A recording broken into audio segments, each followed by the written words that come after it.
Welcome to our channel. Today we how to register with BambooHR for AI hiring automation, beginner guide step by step clearly. To register with BambooHR for AI hiring automation, visit the BambooHR website. Click on the Get Started button on the home page. Fill out the required information in the registration form. Provide your first name, last name, and email address. Create a strong password that meets the security requirements. Select your company's name from the drop-down menu. If your company is not listed, click on Add Your Company. Enter your company's details as prompted.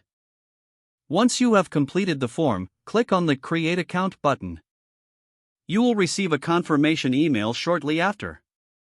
Open the email and click on the confirmation link. This will direct you back to the BambooHR login page. Log in using your email address and newly created password. Once logged in, navigate to the Settings dashboard. In the dashboard, look for the Integrations tab. Click on the Integrations tab to access hiring automation features. Follow the on-screen prompts to set up AI hiring automation. Choose the specific features you want to enable for your hiring process. Adjust any settings based on your company's needs. Save your settings to complete the integration. Explore the user-friendly interface to familiarize yourself with the tools available. Begin using BambooHR for AI-driven hiring processes. If the page does not load, refresh the browser or try again in a private or incognito window. Make sure you are using the correct email address, then retype it carefully to avoid small typos.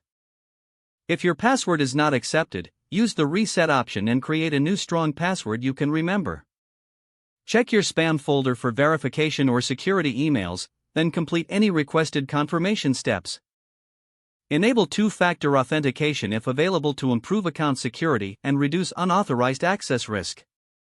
After signing in, review your profile details so your contact information and settings. If you see an error message, note it down and try again after restarting your device and internet connection. Don't forget to like this video and subscribe to our channel for more step-by-step tech guides.